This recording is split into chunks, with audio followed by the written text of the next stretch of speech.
Pemirsa, terima kasih Anda masih bersama kami di editorial Media Indonesia.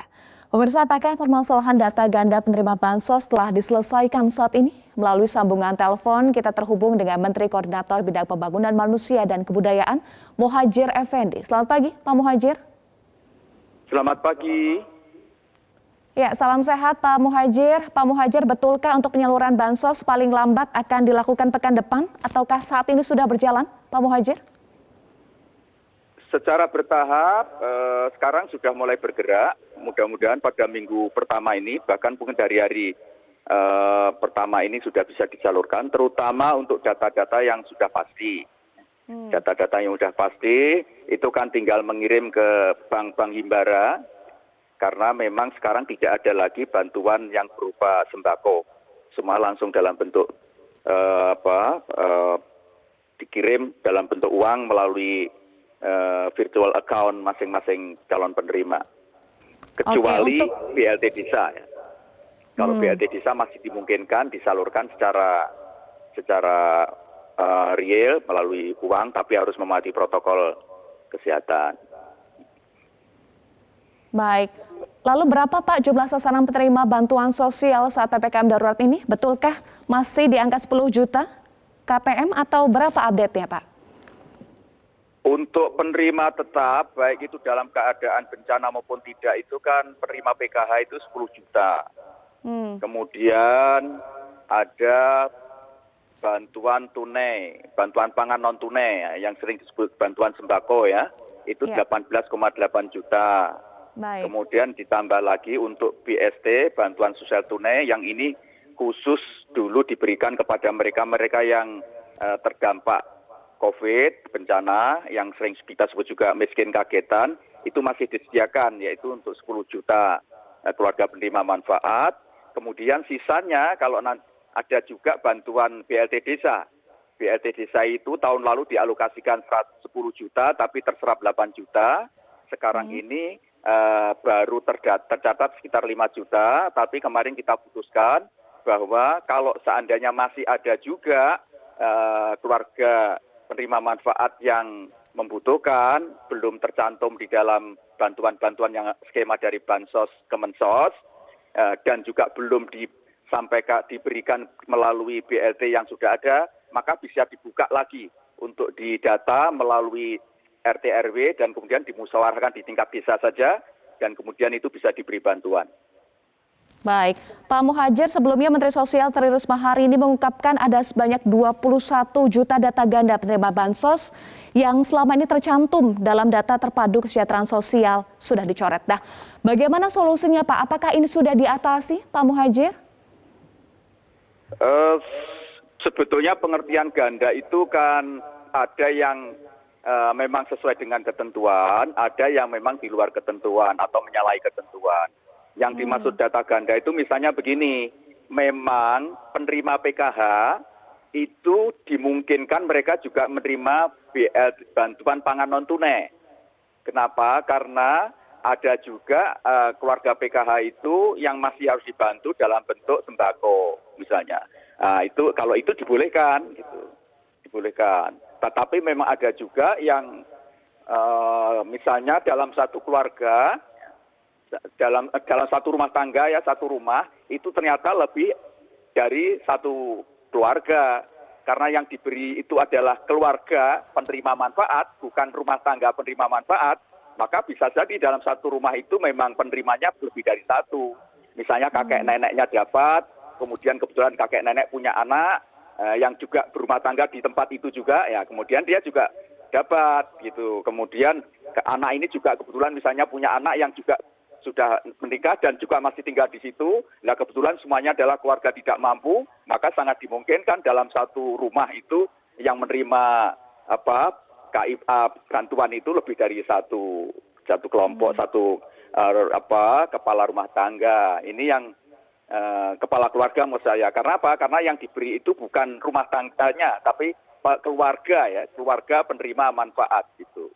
Ini jadi kita clearkan, dan kemarin sudah disisir itu masih ada data yang tersisa 3,8 juta keluarga penerima manfaat yang itu datanya sudah masuk di bank-bank Himbara, tapi terhambat karena prosedur yang ada di Bank Himbara, dan sudah kita selesaikan kemarin antara Bapak Gubernur Bank Indonesia, kemudian Ketua OJK, kemudian Ketua kelompok Bank Himbara bersama Kemensos, dipastikan bahwa data 3,8 juta itu nanti akan dipastikan sebagian besar akan menerima juga bansos tahun ini. Kecuali mereka yang memang sudah tidak bisa ditoleransi, misalnya apa?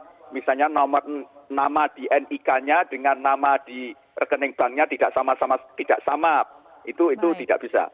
Tetapi kalau masih mirip-mirip, misalnya perbedaan ejaan, perbedaan karakter, itu masih bisa ditoleransi. Dan kemarin saya sudah berkoordinasi dengan Pak Mendagri, dan Kemendagri menyanggupi nanti akan bertanggung jawab menyepadankan antara nama yang ada diusulan Kemensos dengan nama yang tercantum di Dukcapil dengan catatan asal NIK-nya memang sama dan tidak ganda. Insya Allah secara teknis sudah selesai. Baik, terakhir Pak Muhadjir, bagaimana pemerintah memastikan akurasi data dan juga pengawasan penyaluran ini agar betul-betul tepat sasaran dan juga tepat manfaat, Pak Muhadjir? Kalau akurasi data yang jelas saya bisa jamin bahwa data tahun ini jauh lebih baik dibanding data tahun lalu. Karena apa? Karena data tahun kita pembenahannya memang berangkat dari data yang tahun lalu dan kemudian kita rapikan, kita bersihkan, sehingga insya Allah data tahun ini jauh lebih baik.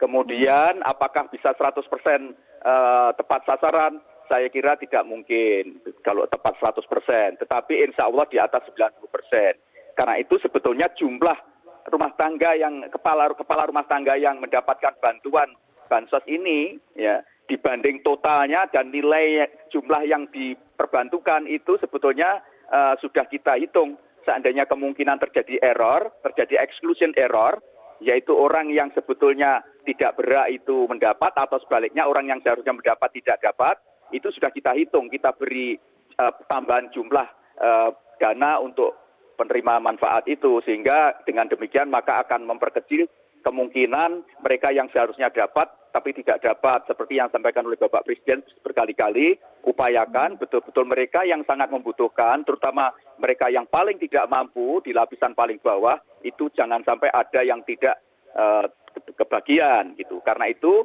kemarin sudah kita putuskan, memang kita tetap berpegangan kepada DTKS ya, yang sudah itu umumnya sudah ada nomor rekeningnya, tetapi masih dimungkinkan mereka yang belum masuk di dalam DTKS itu mendapatkan bansos, yaitu melalui BLT Desa. Karena BLT Desa itu dananya ada di desa, maka bisa saja tanpa rekening, tapi langsung dana itu diserahkan kepada masing-masing calon penerima. Dengan catatan, musyawarah desa harus transparan, tidak boleh ada penyimpangan, misalnya tidak boleh pamong kemudian hanya membagi kepada kerabat dekatnya saja, pamong tidak boleh membagi hanya mereka yang waktu pilkades milih dia misalnya. Hal itu tidak boleh terjadi. Kalau sampai terjadi akan ada tindakan keras dari Satgas maupun dari pihak aparat, dan saya sudah ada kesepakatan dengan Pak Mendagri bahwa Bupati, Wali Kota, Gubernur bertanggung jawab atas koordinasi, sinkronisasi dan pengawasan terhadap bansos, baik itu bansos yang berasal dari pusat yaitu Kemensos dan Kemendes, maupun bansos yang berasal dari APBD yaitu yang diturunkan oleh pemerintah daerah. Dan itu sudah dicantumkan oleh Pak Mendagri, Pak Profesor Tito Karnavian di surat edarannya nomor 15 dan 16 tahun 2021. Baik, terima kasih Menteri Koordinator Bidang Pembangunan Manusia dan Kebudayaan Muhadjir Effendi sudah bergabung bersama kami di Editorial Media Indonesia. Salam sehat Pak Muhadjir. Baik Bang Goden, tadi disampaikan oleh Pak Muhadjir akurasi data dipastikan lebih baik, kemudian untuk tepat sasaran 100% tidak mungkin, tetapi angka targetnya adalah 90%. Tanggapan Anda Bang Goden? Ya, yang paling penting bagi masyarakat itu masyarakat yakin dan memastikan bahwa pemerintah itu sedang bekerja, antara lain bekerja untuk memperbaiki data. Ya. Bukan hanya memperbaiki data, yang paling penting itu pemerintah itu turun langsung ke lapangan. Selama ini kan di atas meja, pengelolaan bantuan sosial itu dari balik meja, sehingga bukan hanya bantuannya yang dikorupsi, meja-mejanya pun dikorupsi.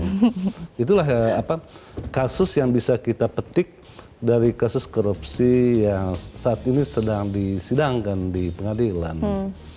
Tentu yang diharapkan ke depan itu adalah orang per orang, bila perlu bukan hanya keluarga. Kalau sekarang ini kan basisnya keluarga ya.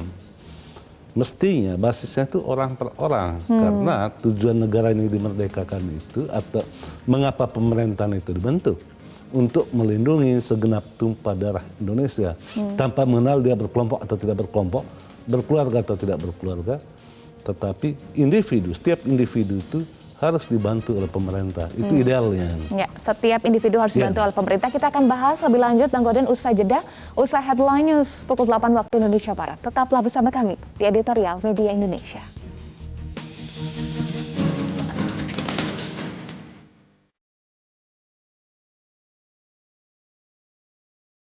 Pemirsa, terima kasih Anda masih bersama kami di Editorial Media Indonesia. Dan kini saatnya Bang Godin dan juga pemirsa, kita akan sapa para penelpon yang sudah terhubung bersama kami saat ini.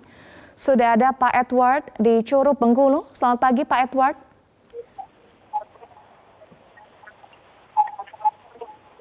Pak Edward.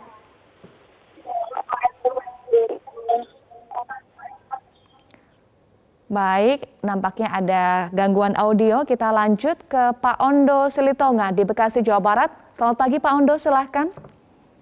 Selamat pagi Bu Eva, Bung Golden. Pagi. Yang penting pastikan bahwa bansos tersebut tidak ada data fiktif atau data yang tidak layak. Kalau data ganda memang mudah di tracing ya, dengan sistem itu sangat mudah, ketik nama, tanggal, alamat kelihatan yang ganda. Yang susah itu adalah data yang tidak layak. Nama ada, nik ada, tapi nggak layak sebenarnya dia menerima bansos. Dan juga data yang fiktif. Niknya ada, tapi orangnya sudah ada di surga. Ini kan udah puluhan ribu ini orang yang meninggal ini. Jangan-jangan datanya masih penerima bansos, tapi dia sudah meninggal. Ini bagaimana? Agar rakyat bisa ikut mengawasi, saya mohon supaya Mensos itu membuat suatu aplikasi dengan komputer agar dapat mencek, rakyat dapat mencek apakah dia penerima, atau dia dapat mencek apakah tetangganya yang penerima itu adalah layak apa tidak, bisa terlihat di situ. Dalam PPKM darurat ini, saya pengalaman pribadi ini, memohon kepada pemerintah atau Pemda, dengan wewenangnya membuat rumah sakit swasta itu untuk menerima pasien non-COVID yang menggunakan ASKES atau BPJS. Saya ini, istri itu ada gangguan jantung kemarin, mau bawa ke rumah sakit umum, COVID semua. Akhirnya kita mau bawa ke rumah sakit swasta, biayanya gede. Untung masih ada barang yang bisa disekolahkan di Pegadaian, jadi kita bisa bawa ke rumah sakit swasta. Tolong diperhatikan yang begini, karena fakta menunjukkan ada orang yang kecelakaan sampai meninggal karena tidak terlayani di rumah sakit umum.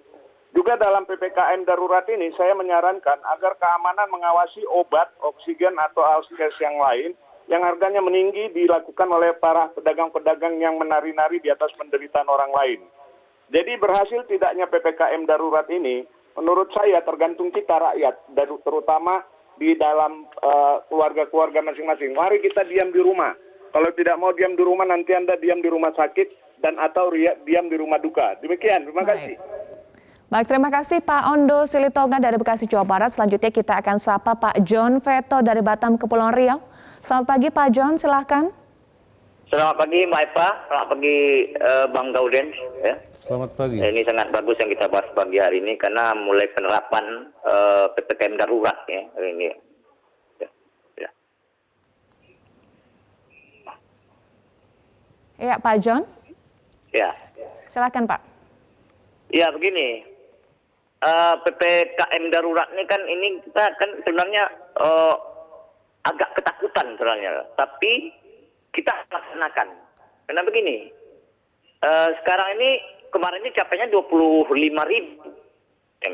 Ada lagi ini harus diiringi dengan bansos, ya bantuan dari sosial.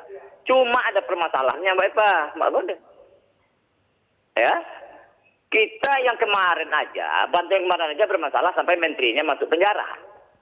Nah, sekarang ada data ganda 21 juta. Nah, jadi ini agak apa ya, agak ngeri sedap juga nih sekarang nih kita nih. Alhamdulillah di Kepri pencapaian vaksin itu udah mencapai 50%. Jadi agak lega juga lah kita sedikit, ya. Nah, jadi cuma masalah bansos ini Pak yang harus ditekankan kepada pemerintah. Ini yang apa? Bansosnya ini harus hati-hati betul kita makan bansosnya ini. Ya, itu aja.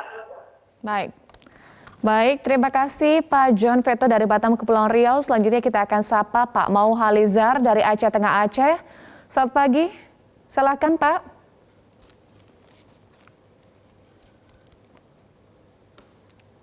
Iya, Pak Mau Halizar, selamat pagi Pak.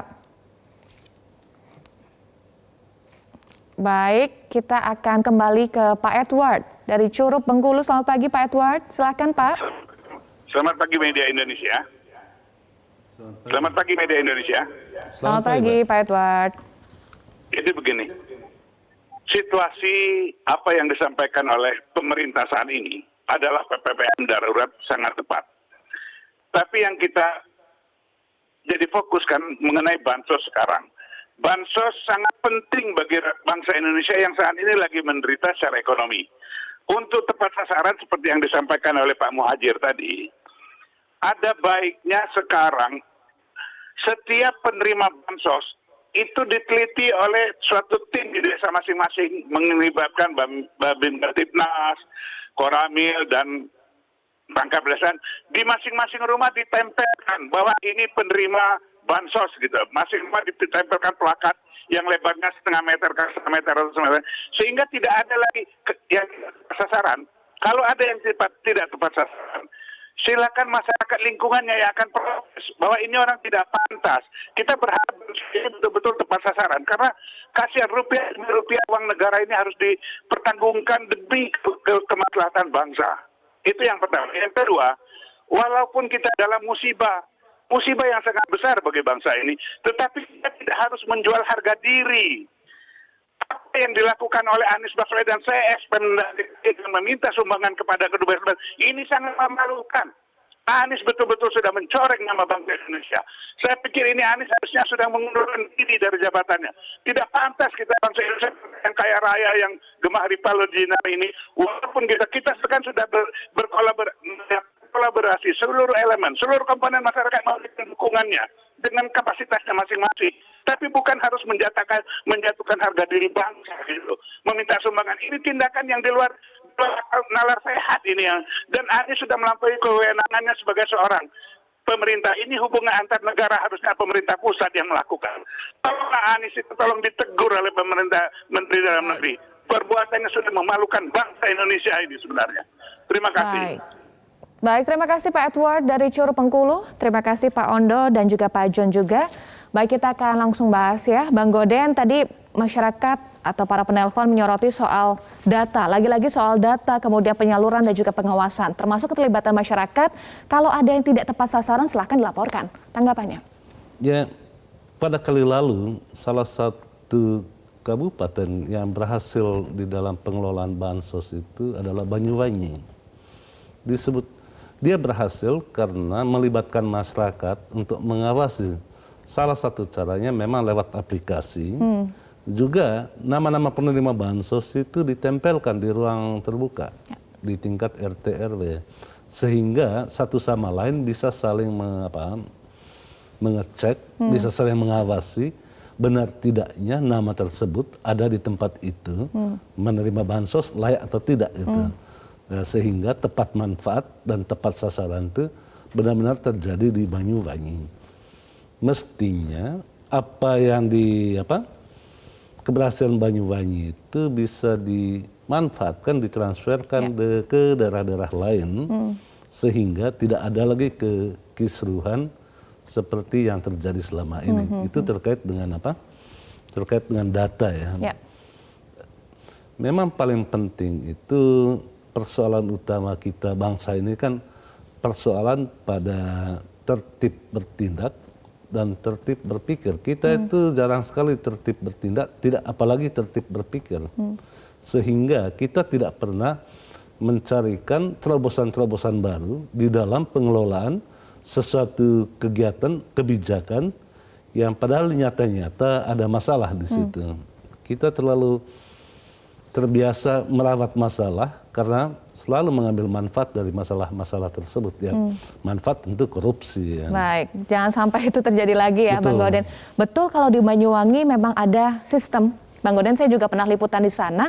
Kalau ada sistem yang terintegrasi, sehingga itu mencegah adanya data ganda atau digitalisasi lah seperti itu. Tetapi tidak semua daerah melakukan itu, Bang Goden. Jadi harus seperti apa? Ya justru itu, seperti di akhir editorial itu ya cukup keledailah terperosok pada lubang yang sama kedua kali ya. Kan kita sudah punya pengalaman selama 1 tahun, bukan hanya 1 tahun. Kalau bantuan sosial ini kan sudah berlangsung sejak pemerintahan sebelumnya. Kita punya pengalaman hampir dari 98 tentang bantuan sosial ini. Tetapi belum pernah ada 1 periode pun yang bantuan sosialnya tidak bermasalah. Mengapa bermasalah? Jangan-jangan sengaja dibuat bermasalah sehingga ada kemanfaatan untuk pribadi-pribadi atau kelompok tertentu. Dan memang terkonfirmasi di dalam kasus bansos yang melibatkan salah satu orang menteri. Ya. Yang sekarang ini sudah diproses di pengadilan. Nah, kita tidak terbiasa meniru hal-hal yang baik, malah menciptakan hal-hal yang jelek gitu. Artinya sinergitas antara pusat dan daerah itu yang utama ya, Bang Goden, karena target dari pemerintah pusat adalah 90% setidaknya, ini tepat sasaran. Tetapi kalau tidak ada sinergitas antara pusat dan daerah, nampaknya sulit, Bang Goden, kalau 90%. Mesti diubah cara berpikirnya. Di dalam era otonomi daerah, daerah itulah yang bertanggung jawab Ya. atas persoalan-persoalan yang ada di masyarakatnya. Ya. Di dalam Undang-Undang 32 2014 itu kan hanya ada 6 persoalan yang ditangani oleh pusat. Selebihnya dalam hal-hal yang kongruen itu ditangani oleh pemerintah daerah. Ya. Otonominya ada di daerah, terutama di tingkat 2 ya. Nah, problemnya sekarang ini kepala daerah itu hanya ingin berkuasa, ingin bertarung di dalam pilkada, tetapi setelah menang tidak pernah mencarikan terobosan-terobosan baru di dalam menyejahterakan rakyatnya. Karena itu angka kemiskinan di daerah itu siapapun kepala daerahnya, berganti-ganti kepala daerahnya, angka kemiskinannya tetap. Itu yang pertama. Kedua, kalau kita lihat inovasi, tidak banyak daerah yang mampu melakukan inovasi. Dana itu digelontorkan besar-besaran ke daerah, tetapi kepala daerah itu tidak punya kemampuan menciptakan sumber-sumber pendapatan baru untuk menunjang pendapatan asli daerahnya. Nah, tugas menyejahterakan rakyat itu harusnya ada di pemerintahan daerah. Ya. Bantuan yang dilakukan oleh pemerintah pusat, ya mestinya itu ad hoc. Kalau daerah terus-terus menerus menerima bantuan sosial, Ya. mestinya malu gitu ya. Itu artinya kepala daerah itu tidak pernah berhasil menyejahterakan rakyatnya karena angka kemiskinan itu selalu dipertahankan. Miskin kok bangga gitu. Ini persoalannya. Baik, jadi kuncinya Pada juga mental, ya. Iya, kuncinya pada mental dan juga Ya. harusnya daerah yang punya otoritas lebih kuat ya untuk menyalurkan bansos ini betul-betul bisa tepat sasaran, mengawasinya seperti apa. Itu yang kuncinya harusnya di daerah ya, Bang Ya, Goden? Fai, itulah persoalan yang ada sekarang ini. Makanya carut marut sebelumnya.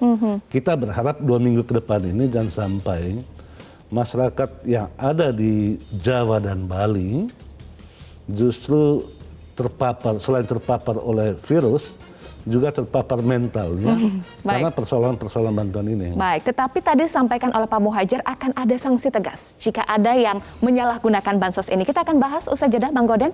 Tetaplah bersama kami pemirsa di Editorial Media Indonesia.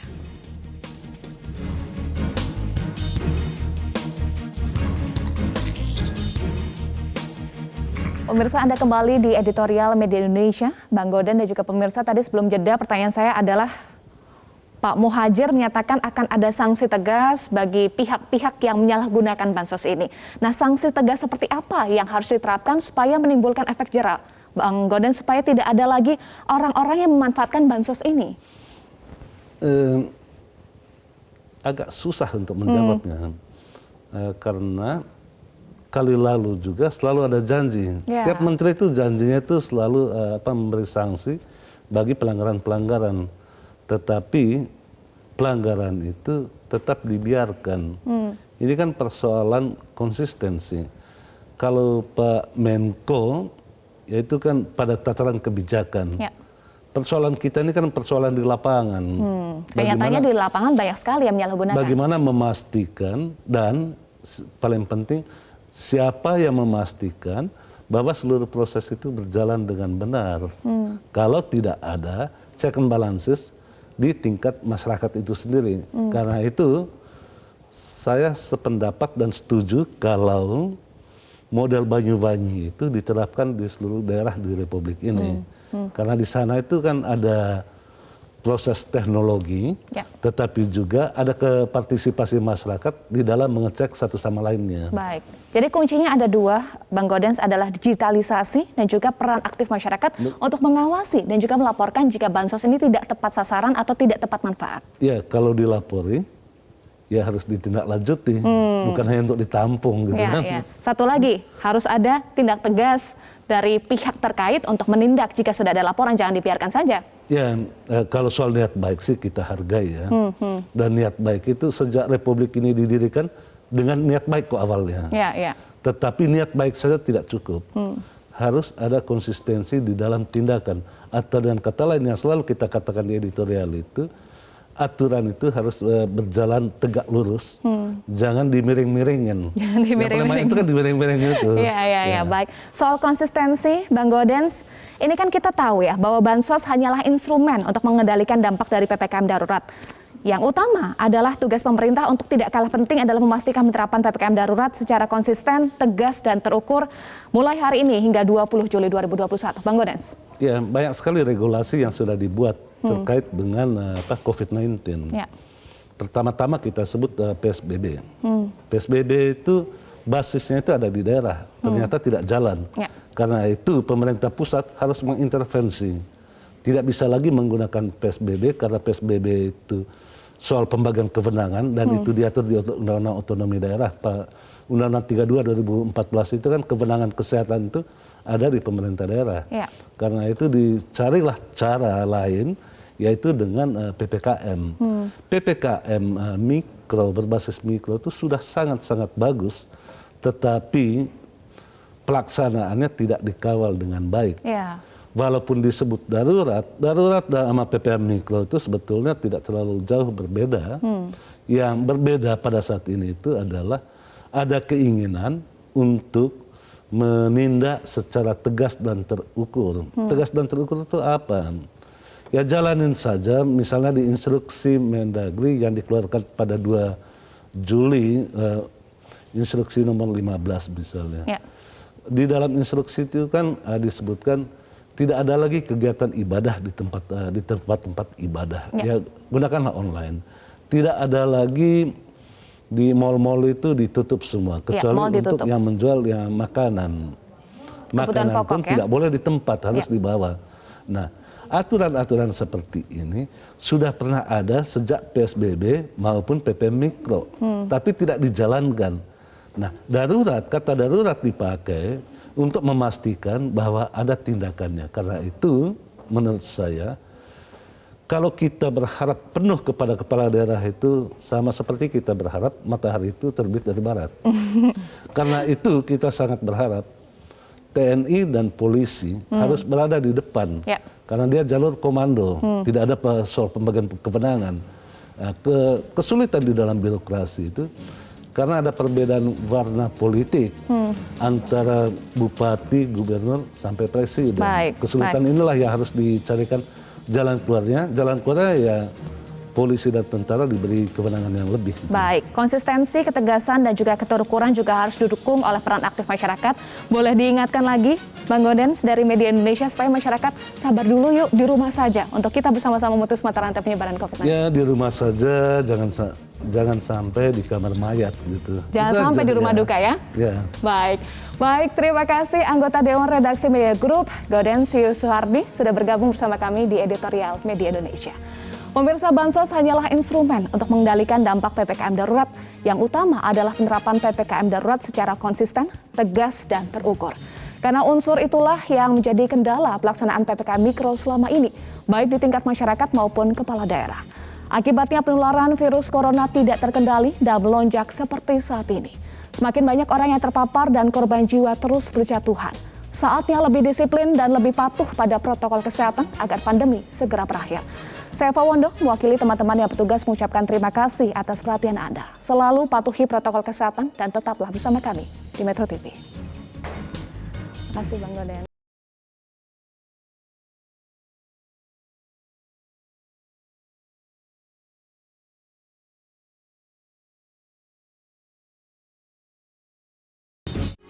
Metro TV